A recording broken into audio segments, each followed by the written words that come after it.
Welcome di Topical Discussion bersama dengan saya Albert. Kali ini kita akan membahas mengenai how to manage financial crisis. Hari-hari ini banyak sekali pengusaha yang mengalami putus asa, menyerah, stres, dan merasa dalam tekanan yang luar biasa. Namun jangan menyerah dan jangan takut karena Tuhan bersama dengan Anda dan kami pun bersama-sama dengan Anda. Dan untuk tahu lebih jelas ya, ada satu klip dari kreatif ministry Gereja Marsyaron yang akan kita simak. Yuk kita simak sama-sama.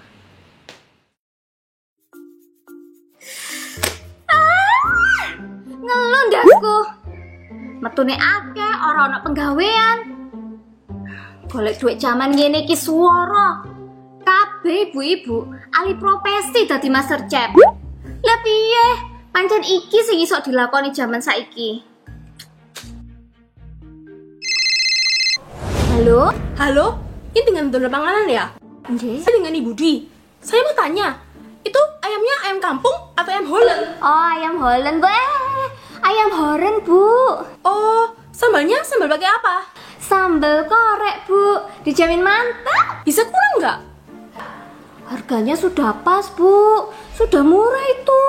Harga 25.000 dapat nasi, ayam, lalapan, dan sambal juga. Ada promo apa?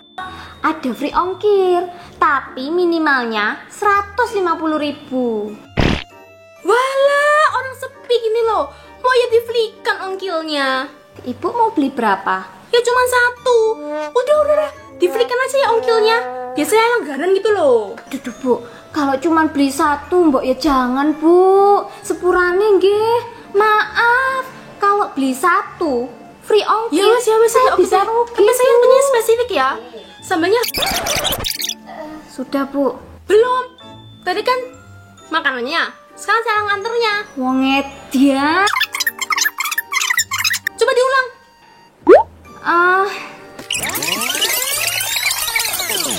Bu, oke, bentar lagi saya kirimkan nomor rekening saya, nggih. Makasih, Bu.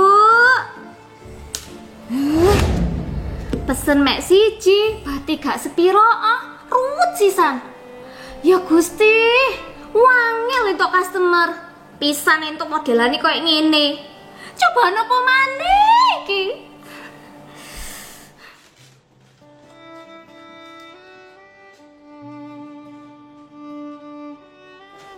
Wes Totin, ora usah nersulok, ora usah sambat. Ngucap syukur ngono lho. Syukur-syukur entuk customer, timbang kok gak entuk apa-apa. Aja ruwet-ruwet dadi wong.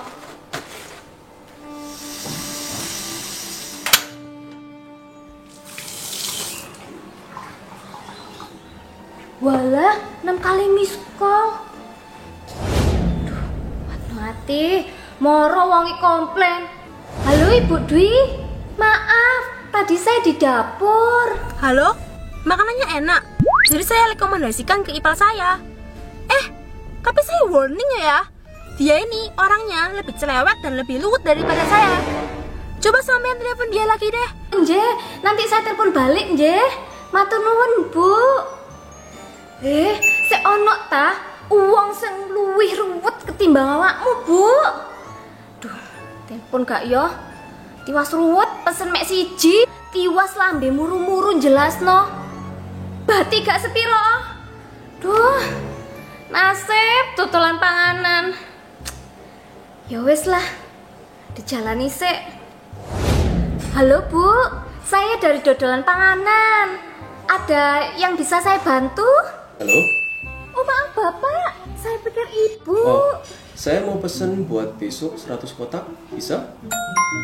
100 Pak? Iya, 100.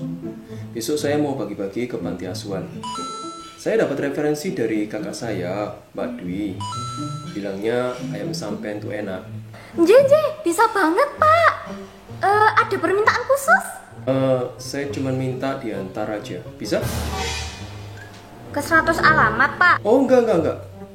Ke satu alamat saja, di rumah saya. Oh, nje Pak, ada permintaan lain? Misal sambel atau tutorial pengiriman atau request apa gitu Pak? Nggak ada. Saya tunggu nomor rekeningnya aja ya. Makasih ya. Pak, matur nuwun sangat nggih. Waduh. Ya Gusti, Matur nuwun sanget Kanjeng Gusti. Menggo aku gak telaten karo Sito, ndi iso aku entuk 100. Ruwet diladeni rapopo. Iki jenenge ruwet membawa rejeki dodolan panganan.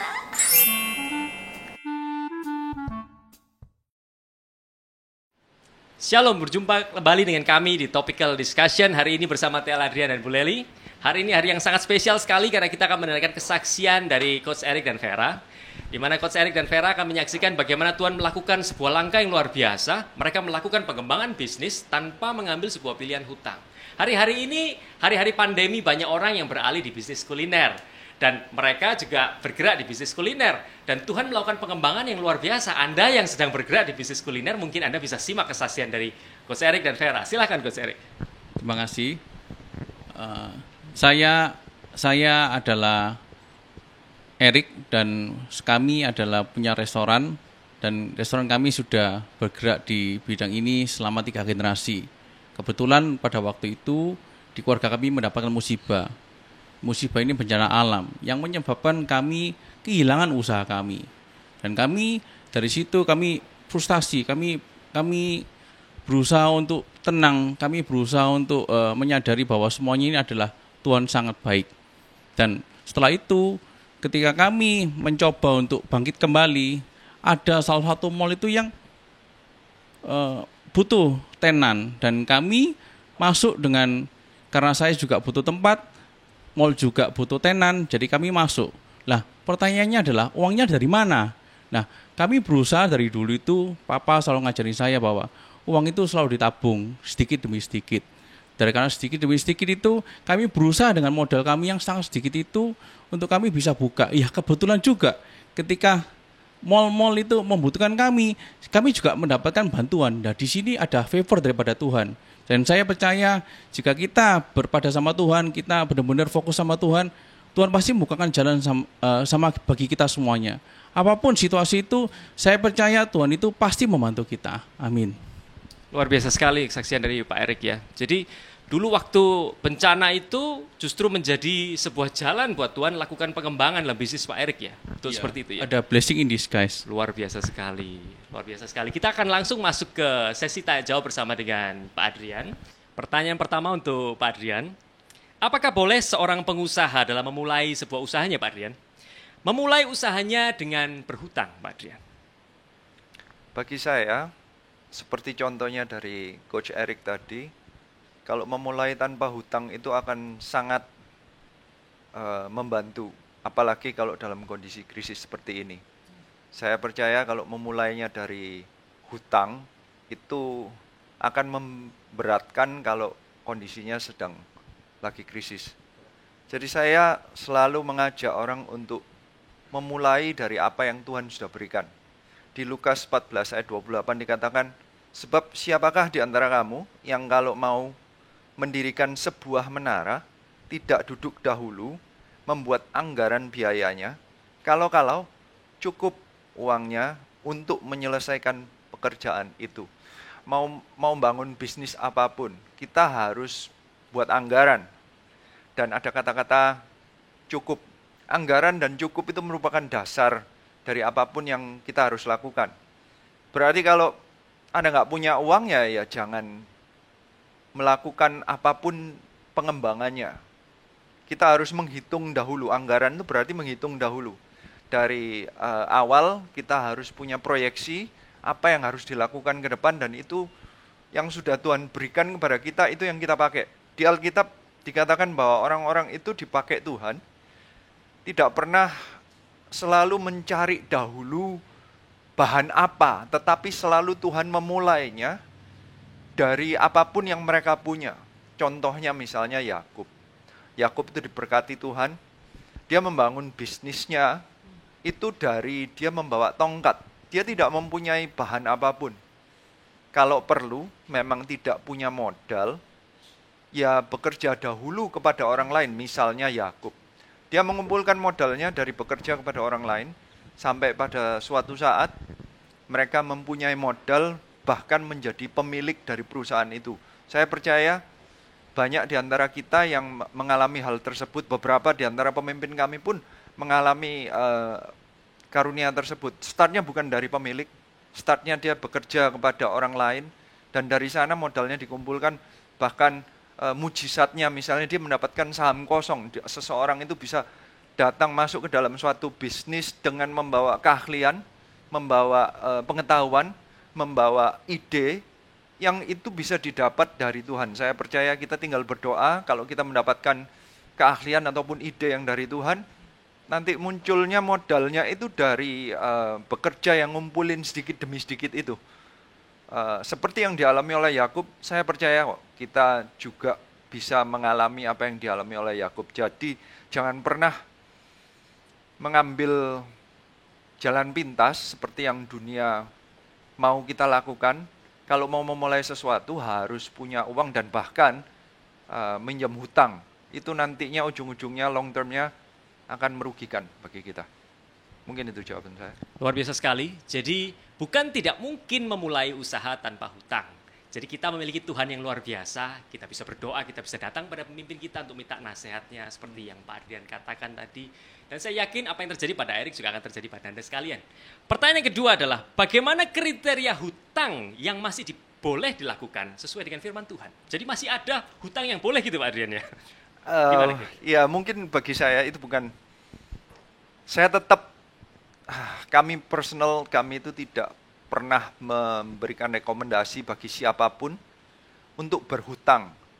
Karena konsepnya, seperti yang minggu lalu saya sudah jelaskan bahwa hutang itu selalu membawa ke ujung-ujungnya ke perbudakan. Siapapun yang meminjamkan kepada Anda itu nanti menjadi tuan bagi Anda. Anda yang berhutang itu selalu menjadi budak bagi siapapun yang Anda hutangi. Jadi tetap sih sebenarnya saya tidak pernah merekomendasikan hutang apapun. Tetapi bagi saya ini karena tetap ini masuk kategori hutang secara financial dunia ini.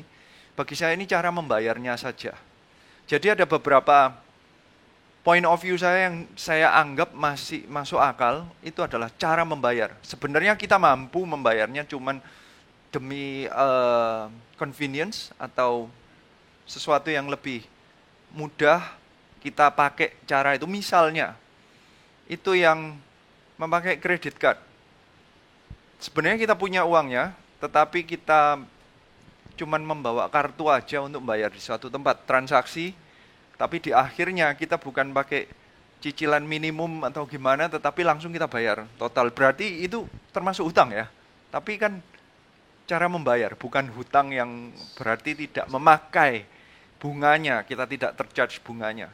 Ada lagi kategori yang menurut saya masih bisa termasuk cara pembayaran. Misalnya kita membeli beberapa aset yang hutangnya itu terkoneksi langsung dengan kolateralnya, dan hutangnya itu tidak menyebar kemana-mana. Misalnya beli kendaraan, termasuk mobil maupun sepeda motor misalnya, itu kolateralnya itu dihubungkan, hutangnya dihubungkan dengan kolateral tersebut. Jadi jika Anda tidak bisa membayar cicilannya, ya yang hilang, yang teresikokan adalah yang terjamin itu, yaitu kolateralnya itu. Berarti ya mobilnya ataupun kendaraannya. Saya masih, bagi saya itu masih termasuk cara membayar. Ada lagi yang masih masuk, tetapi ini sudah resikonya sudah lebih tinggi, itu KPR. Karena rumah itu juga jaminan yang terjaminkan itu rumahnya, dan kita kemudian menyicil. Tapi komitmennya lebih panjang dan lebih besar. Tadi itu cara membayar, jaminan yang risikonya berhubungan sempit dengan hutangnya, termasuk kendaraan dan rumah. Tetapi ini pun, kalaupun Anda melakukan semuanya ini, saya memberikan secara pribadi ini, saya suggest, kalau di total cicilannya, tidak melebihi 40% dari rata-rata income yang Anda miliki setiap bulannya. Karena kalau lebih dari itu, kalau ada kondisi seperti sekarang misalnya, itu pasti mengancam ke seluruh kehidupan keluarga karena tidak bisa membayar, ada apa-apa. Kami membatasi 40% itu nggak fix karena ini ya cuman secara logika aja. Standar yang dilakukan oleh para banker ya. Sementara Ya. ini iya, tetapi sekali lagi itu juga nggak 40%. fix karena namanya manusia. Tapi ini kan suggestion bagi jemaat, ini suara dari pengembalaan. Kami suggest kalau Anda punya cicilan pun maksimum 40% dari income rata-rata, bukan income maksimum. Ya, income rata-rata. So, mungkin itu kategori hutang yang masih diperbolehkan atau di Silakan Celeni Masih kalau mau disuggest. ditambahkan mungkin. Yang saya lihat, yang saya perhatikan, banyak sekali orang-orang yang merasa oh dia masih mampu tanpa melihat seperti tadi yang maksimum kalau yang kami sarankan sih 40% dari income itu sudah cukup reasonable dan ada juga resikonya kalau income kita lagi naik dan turun. Nah, seringkali yang terjadi adalah dalam perjalanan mau lagi selain sudah ada cicilan rumah, dalam perjalanan membutuhkan lagi untuk beli misalnya sesuatu perabot rumah gitu ya, dengan mestinya melebihi sudahan dari 40% itu, tapi dalam pemikiran orang-orang ini seringkali yang saya lihat adalah masih bisa kok, masih bisa, tanpa melihat kembali ulang berapa yang sudah cicilan yang sudah terjadi selama ini. Nah, seringkali mereka kena jeratnya di sana. Jadi beli lagi, masih mampu, berapa sih cicilannya? Apalagi kok misalnya beli satu TV, saya ambil gampangnya aja 12 juta, berarti satu bulannya kan 1 juta.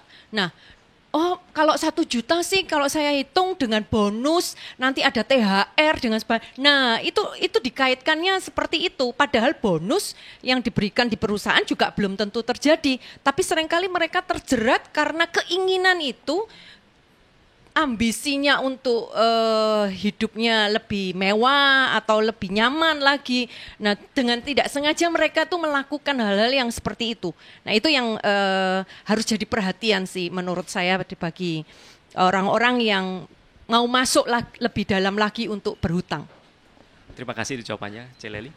Jadi, kalaupun terpaksa kita harus berhutang, kita mesti perhatikan tongkat gembala yang mengarahkan ini. Jadi, bahwa kalau hutangnya masih berupa KPR atau mungkin hutang finance mobil, itu masih bisa dipikirkan karena jaminannya kelihatan dan tidak akan berlanjut kemana-mana gitu Pak Adrian, betul ya?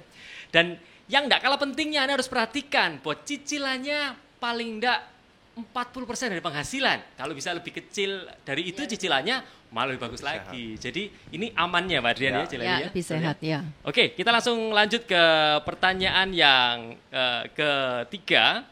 Pertanyaan yang ketiga adalah pertanyaan cukup menarik karena pertanyaan ini datang dari anggota SIGI Pak Adrian dan Bu Leli. Ya. Jadi ada pertanyaan, bagaimana sikap hati kita terhadap orang yang makan uang kita? Ini notabene adalah anak CG, jadi mungkin dalam satu CG gitu Pak Adrian ya. Bolehkah kita mengambil aset terhadap orang yang hutang sama orang tersebut untuk memperkecil hutang mereka? Minta tolong dikasih catatan bahwa ini juga anak CG yang hutang dalam satu CG. Iya. Silakan Pak Adrian.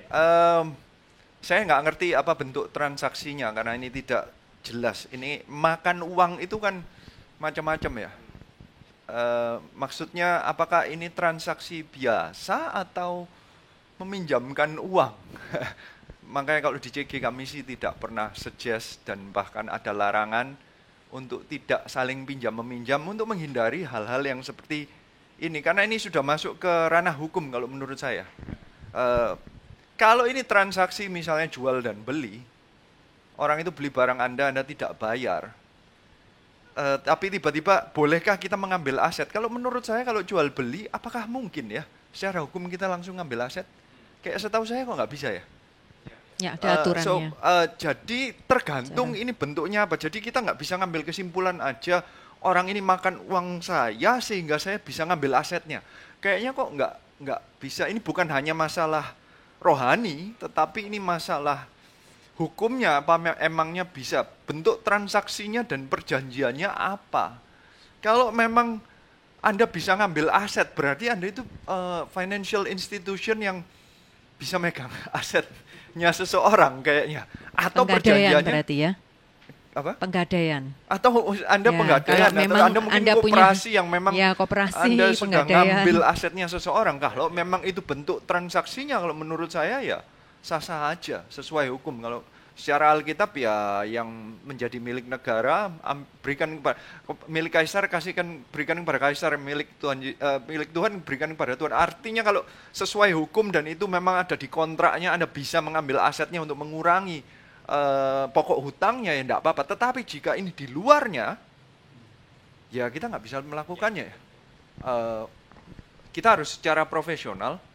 Apakah mungkin pertanyaannya ini tujuannya kita boleh nagih nggak? Yes, secara profesional kalau memang itu ada hubungan transaksi yang secara hukum memang sah-sah aja, ya Anda punya hak untuk menagih. Saya cuman suggest sebagai suara gembala untuk tidak melakukannya di luar jalur hukum. Termasuk pakai kekerasan ataupun ya ini menyita tanpa hak, menyita aset yang tanpa hak.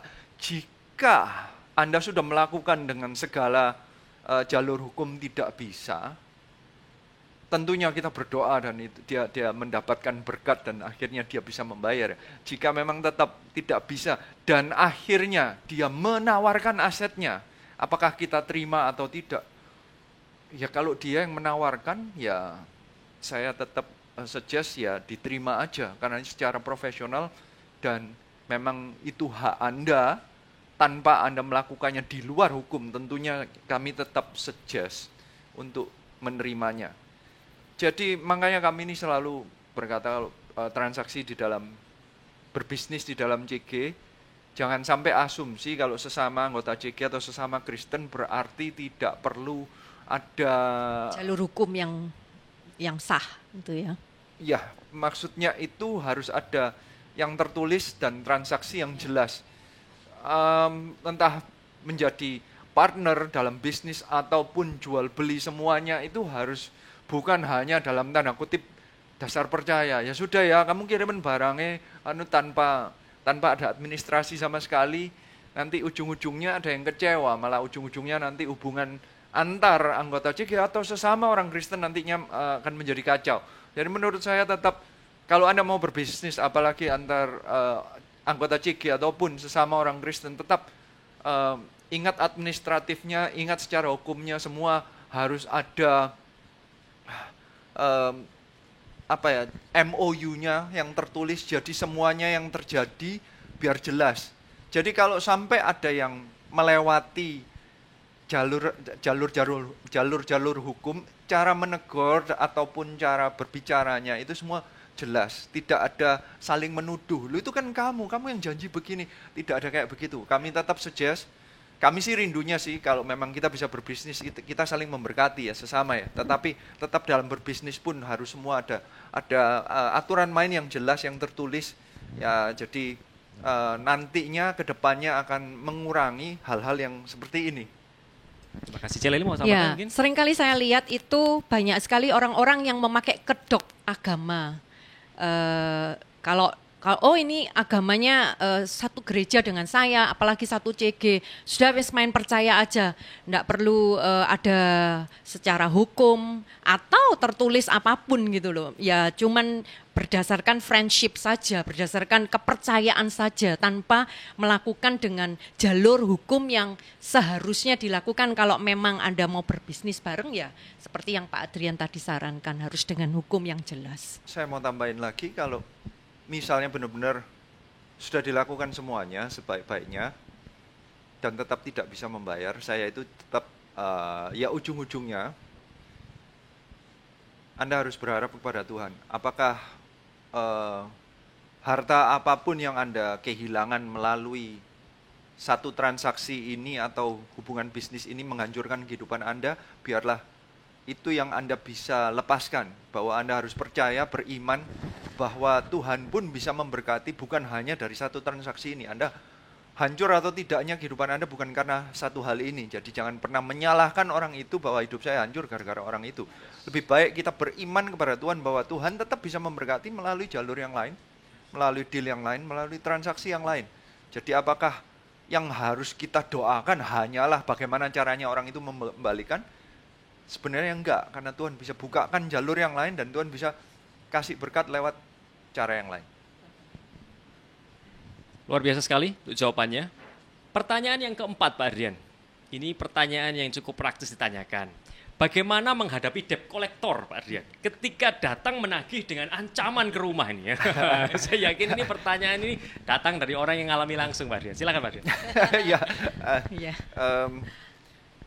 Bagi saya kalau sudah sampai masuk debt collector berarti ada utang yang harus Anda bayar. Secara general kami selalu mengajak Anda untuk selalu membayar hutang Anda. Selesaikan hutang Anda. Tanggung jawablah terhadap apapun yang Anda sudah pernah janji sebelumnya. Memang kalau menghadapi debt collector cuman pengkoleknya. Saya sih suggest Anda selalu menyelesaikan semuanya itu kepada orang yang berhutang kepada Anda. Sumbernya siapa? Pemimpinnya siapa? Siapa yang memiliki uangnya ini?